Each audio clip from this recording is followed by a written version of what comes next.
Good morning everyone. It is the video for your chapter 6 of biology, that is life processes. In the previous video, we have read about xylem vessels, tracheids. Okay, so today we will be studying about phloem. Phloem होता क्या है? ये भी एक tissue है, ठीक है. तो it is also a complex, ये भी एक कॉम्प्लेक्स परमानेंट टिश्यू है. Tissue running almost parallel with xylem strand, और जाइलम जिधर जिधर मूव करता है ये उधर ही मूव करता है, उसी के पैरेलल मूव करता है. Running almost parallel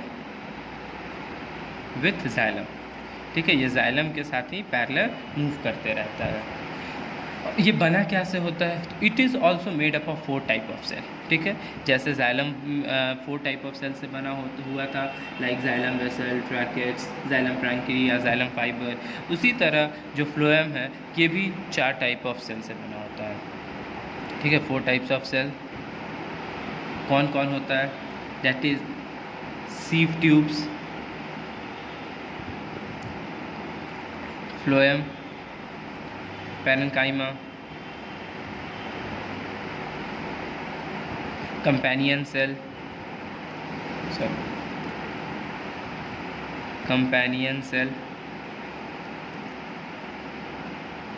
and phloem fibre.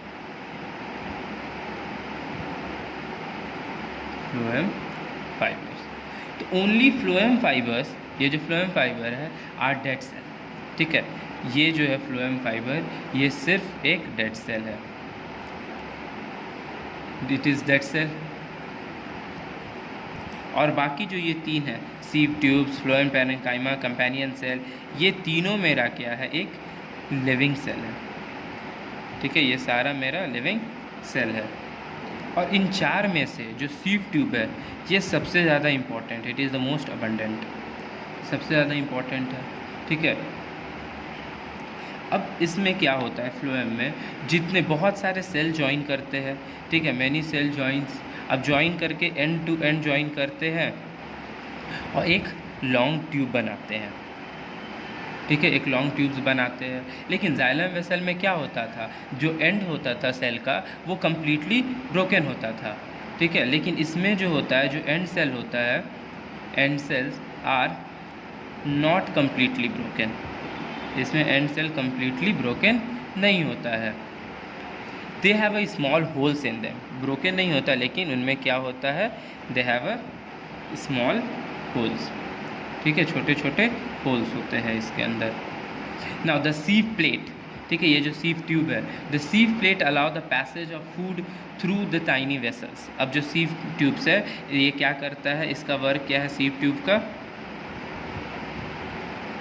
ये अलाउ करता है, allow the passage of food through this tiny tube, this tiny holes. तो अब जो हर एक सेल के एंड पर जो ये होल्स, स्मॉल छोटे छोटे होल्स है, उसके मीन्स मीडियम से, ठीक है, जो सीव ट्यूब है वो फूड का आगे फ्लो करने में हेल्प करता है. Now these cell are called sieve cell, ठीक है. और ये जो छोटे छोटे सेल्स जो है, जो टाइनी होल्स जो है, इनको क्या बोलते हैं? सीव सेल्स बोला जाता है. These sieve cells form a long tube, और फाइनली एक लंबा ट्यूब बनाता है. I will be showing in the figure. These do not have lignin deposit in the cell wall, ठीक है. तो ये फ्लोएम में लिग्निन प्रेजेंट नहीं होता है, लिग्निन डिपॉजिट नहीं होता है.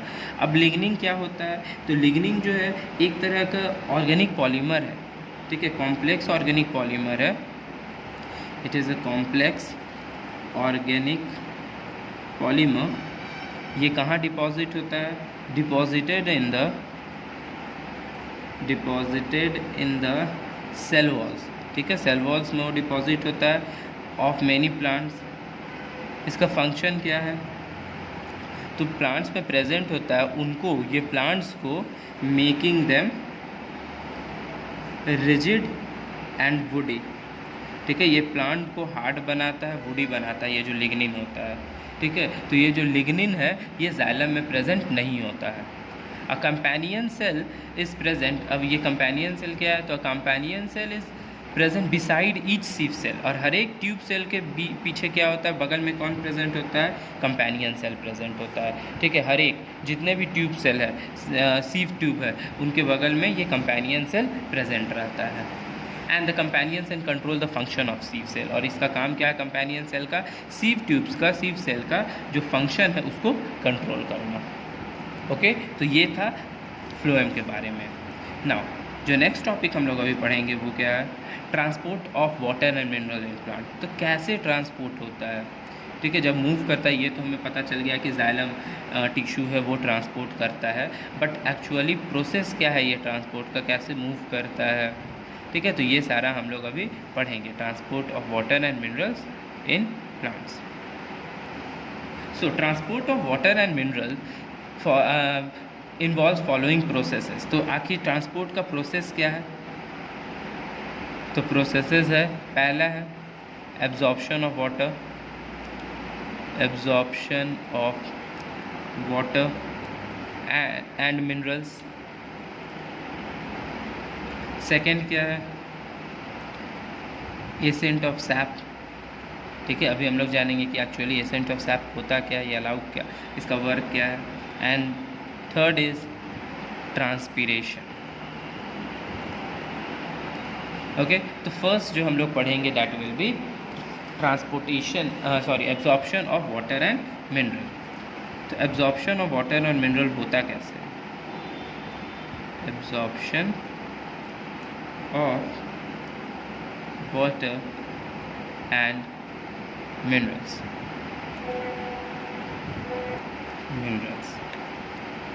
Okay, now water and minerals are absorbed from the soil। तो ये तो पता है कि वाटर और मिनरल्स ये दोनों कहाँ से आते हैं प्लांट में, तो they are absorbed from the soil. Soil से एब्जॉर्ब हो गया। अब सॉइल से एब्जॉर्ब कौन करता है, by roots, and then roots absorb किए, उसके बाद and then transported to various parts of the plant like stem, leaves and flowers. ठीक है, तो वाटर और मिनरल जो है वो कहाँ से एब्जॉर्ब हो रहे हैं, तो they are being absorb from the soil. किससे, तो बाई रूट, बिकॉज रूट ही तो हेल्प कर रहा है। रूट ही एक पर्टिकुलर प्लांट का पार्ट है जो अंडर द ग्राउंड है, जिससे सॉइल और वाटर में वो मिक्सड है। ठीक है, वाटर सॉइल में सॉइल से अटैच्ड है, तो वो क्या करता है रूट, वो एब्जॉर्ब किया, ठीक है, वाटर और मिनरल को, और वो ट्रांसपोर्ट करता है फिर various part of the plant, that is stem, leaves and flowers. Now the entire surface of the root is not associated with absorption। जो पूरा रूट होता है सरफेस का वो नहीं पार्ट लेता है एब्जॉर्प्शन में। ठीक है, ये नहीं कि पूरा जितना भी रूट का सरफेस है सारा पार्ट ले रहा है, नहीं। अब कौन लेता है, तो the water and dissolve mineral are absorb through root hair. Root नहीं करता है, रूट का जो हेयर है, रूट में जो टेंटिकल्स निकले होते हैं, कभी आप देखिएगा अगर प्लांट है इसमें रूट्स प्रेजेंट है तो उसके साइड में यहाँ पर हेयर्स प्रेजेंट होगा। ठीक है, तो ये जो हेयर्स है, रूट पूरा नहीं ये पार्ट ले रहा है, रूट का जो हेयर है, ठीक है, ये रूट का हेयर जो है वो एब्जॉर्ब करता है, ठीक है, वाटर और मिनरल्स को।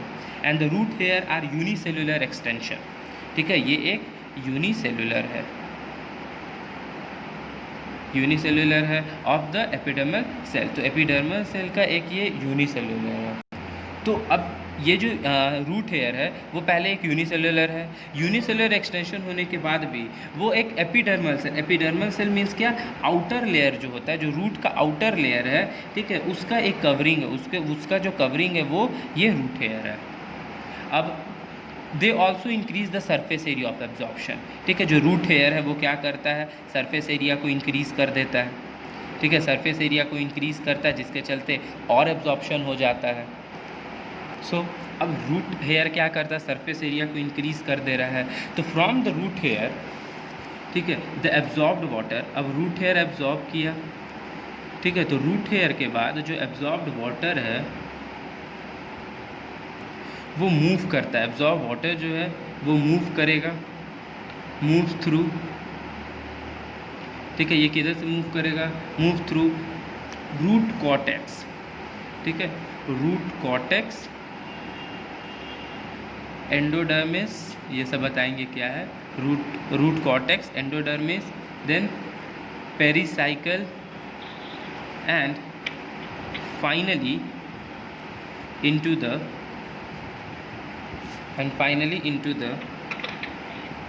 xylem elements, ठीक है, through osmosis. This call is now being recorded. Osmosis. So अब रूट हेयर क्या करता है, जो भी एब्जॉर्ब वाटर है उसको मूव करवाता है, ठीक है, कहाँ तक, to root cortex, endodermis, pericycle, and finally into the xylem element, ठीक है, जो जाइलम एलिमेंट्स है उसमें वो मूव करवा कर ऑस्मोसिस प्रोसेस से फिर फाइनली वो वाटर और मिनरल एब्जॉर्ब करता है।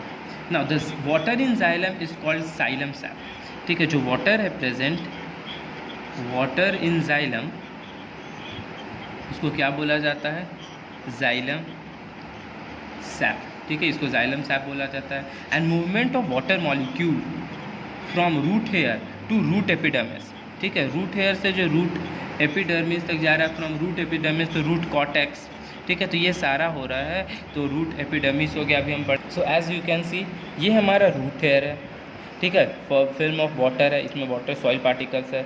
तो अब रूट हेयर क्या हो रहा है, ठीक है, the movement of water molecule from root hair to epidermis, ठीक है, from root epidermis to root cortex, ये मेरा हो गया root cortex, and from root cortex to endodermis, and from the root endodermis to xylem, ये मेरा हो गया जाइलम, और यहीं पर फिर ये फाइनली आता है, दैट इज़, इसमें देखेंगे तो क्या है, स्टेम हो गया, लीफ हो गया, ठीक है, एपिडर्मिस हो गया, लीफ हो गया, देन ये क्यूटिकुलर ट्रांसपीरेशन हो गया, ट्रांसपीरेशन स्टोमल हो गया, रूट जाइलम हो गया। तो ये सब सारा जो मेन प्रोसेस है ना वो मेरा यहाँ पर है मूवमेंट का। उसके बाद तो फिर ये जाइलम आ जाता है। तो मेन यहाँ पर है दैट इज़ रूट हेयर, ठीक है। एंड इसी को बोला जाता है, यहाँ से यहाँ जो मूवमेंट हो रहा है यहाँ से इधर, इसको बोला जाता है लैटरल ट्रांसपोर्ट, ठीक है। लैटरल ट्रांसपोर्ट इसको बोला जाता है from the root hair to the parts of the plant, उसको क्या बोला जाता है, लैटरल ट्रांसपोर्ट। ना after the absorption of water and mineral by root hair, यहाँ पर एब्जॉर्प्शन हो गया वाटर एंड मिनरल का, then water enters into xylem element of the root, यहाँ से के बाद जाइलम एलिमेंट आ जाता है और यहाँ पर एंटर कर जाता है। Now the upward movement of water to the aerial part of the plant occurs through xylem element. तो यहाँ से जो ऊपर जा रहा है वाटर का मूवमेंट हो रहा है ये ऊपर, तो ये किसके कारण हो रहा है, तो जो जाइलम एलिमेंट्स है लाइक वेसल हो गया, ट्रैकिट्स हो गया, जो हम लोग पढ़े थे प्रीवियस वीडियो में, उसके मीडियम से ये मूव कर पाता है। Now the xylem vessel of the root are connected to the xylem vessel of stem, xylem vessel of stem। अब देखो xylem vessel जो है रूट है, ये किससे कनेक्टेड है, स्टेम से कनेक्टेड है। xylem vessel of the stem is also connected to xylem vessel of the leaves, फिर ये लीफ से कनेक्टेड है xylem vessel का, फिर xylem vessel of तो इसी चलते जो जाइलम सैप है वो from root go to the leaves, ठीक है, ये मूव कर रहा है, root goes to the stem and stem से फिर लीफ तक वो मूव कर रहा है। Now in this way xylem sap from the root goes to stem and stem to leaf. The water in the leaves is utilize for photosynthesis and finally जैसे जब यहाँ पर वाटर आ जाता है तो फोटोसिंथेसिस प्रोसेस अकर होने लगता है। And finally photosynthesis process occur होगा यहाँ पर, एंड फोटोसिंथेसिस होने के बाद but to a small content that is 1 to 2% only, ज़्यादातर वाटर यूटिलाइज नहीं होता है, 1 से 2% ही वाटर यहाँ पर जाकर यूटिलाइज होता है। A major portion is water is lost through transpiration. तो मेनली जो हम लोग देखें कि यहाँ पर इसमें क्या हो रहा है, जो फोटोसिंथेसिस हो रहा है उसमें 1 से 2% ही वाटर एब्जॉर्ब हो रहा है, लेकिन जो मैक्सिमम अमाउंट है, जो मेजर पोर्शन है वाटर का, वो कहाँ हो जा रहा है, वो लॉस हो रहा है ट्रांसपीरेशन प्रोसेस से थ्रू स्टोमेटा, ठीक है। The salt and mineral move from the region of higher concentration to a lower concentration. तो ये हायर कंसनट्रेशन लोअर कंसनट्रेशन क्या है, that's a osmosis diffusion process. तो इसमें जो मिनरल्स है वो डिजॉल्व है, वो मूव कर जा रहा है from a higher partial pressure towards the region of lower partial pressure along the concentration gradient by passive absorption and against the concentration gradient of active absorption. इसमें भी एक पैसिव एब्जॉर्प्शन होता है और एक्टिव एब्जॉर्प्शन होता है, वो help करता है इसको मूव करने में, जो मिनरल्स है उसको मूव करने में हायर टू लोअर, ये हेल्प कौन कर रहा है, that is active and the passive gradient. Now the water and mineral reach to the tracheids and vessel from where they move upward by the process of ascent of sap. ठीक है, तो अब ये जो यहाँ से मूव किया water या मिनरल, यहाँ से मूव करने से लेकर यहाँ तक जो मूव किया, ये किसके मीडियम से मूव कर पा रहा है, just due to ascent of sap. तो एक्चुअली ये एसेंट ऑफ सैप होता क्या, अब हम लोग ये जानेंगे। सो जो नेक्स्ट टॉपिक हम लोग पढ़ेंगे वो क्या है, ascent of SAP.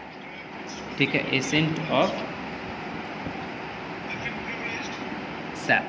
Now the water absorbed by the root has to be conducted upward। अब जो रूट हेयर जो है वो एब्जॉर्ब किया है वाटर को, अब इसको मूव करना है कहाँ, अपवर्ड।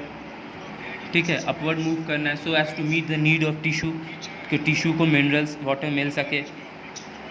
सो यहाँ पर क्या होता है, vertical conduction of water is quite common in especially in tall trees. अब वाटर तो कोई भी ट्रीज़ में इधर से मूव नहीं करता है, ठीक है, हॉरिजॉन्टली तो मूव नहीं करता, सारे ट्रीज़ में वर्टिकली मूव करते हैं। तो वर्टिकल का जो है कंडक्शन है वो कॉमन है सारे ट्रीज़ में, जितने भी टॉल ट्रीज़ है। तो टॉल ट्रीज़ में उतना ऊपर कौन ले जाता होगा, तो उतना ऊपर ले जाने के लिए जो हमारा जाइलम है, जो टिश्यू है, वो हेल्प करता है। The rise of water to such tall tree is called ascent of water या एसेंट ऑफ सैप। याद रखिए, अब एसेंट ऑफ सैप किसको बोलते हैं, एसेंट ऑफ सैप का मतलब क्या हो गया, the rise of water to such tall trees is called ascent of water or ascent of sap। ठीक है, तो एसेंट ऑफ सैप किसको बोलते थे, राइज ऑफ वाटर को ही एसेंट ऑफ सैप बोला जाता था। Now unidirectional upward movement of water and dissolve minerals against gravitational force from root to shoot system through xylem is called ascent of sap. इसका एक और लिख सकते हैं, एसेंट ऑफ सैप का एक और डेफिनेशन है, डैट इज अनडायरेक्शनल, कोई डायरेक्शन नहीं है, बस ऊपर ये मूव करते जा रहा है, तो अनडायरेक्शनल upward movement of water and dissolved minerals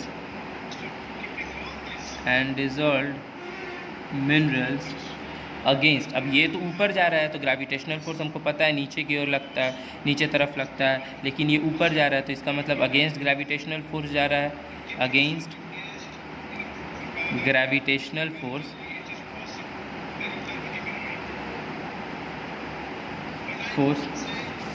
from root to shoot system. ठीक है, रूट से जो शूट सिस्टम तक किसके हेल्प से जा रहा है, थ्रू जाइलम। ठीक है, जाइलम के हेल्प से जो वाटर जो ऊपर मूव कर जा रहा है उसी को क्या बोला जाता है, ascent of SAP. Now the mechanism of ascent of SAP, अब ये जो एसेंट ऑफ सैप है ये कौन दिया था, तो it was given by Dixon and Jolly. ठीक है, they were the scientist who has given this. कब दिए थे, 1894 में। ठीक है, तो xylem elements mainly tracheids and vessel are involved in ascent of sap. तो हम लोग पढ़े थे प्रीवियस वीडियो में, ठीक है, किसके किसके बारे में, तो ट्रैकेट्स के बारे में एंड जाइलम वेसल के बारे में। तो मेनली यही दो जो सेल्स है, ठीक है, जाइलम के, वो इन्वॉल्व है एसेंट ऑफ सैप में। Now various theories have been given to by many scientist to explain the ascent of sap. उसमें से दो इम्पॉर्टेंट है, कौन कौन, that is root pressure theory and transpiration pull and cohesion tension theory. तो ये जो दो है, एक root pressure theory first theory हो गया और एक transpiration pull and cohesion theory ये सेकंड थ्योरी हो गया। ये दो जो थ्योरी है हम लोग को मेनली पढ़ना है, तो ये दो theory will be studying in the next video. Okay, that's all for today. Thank you.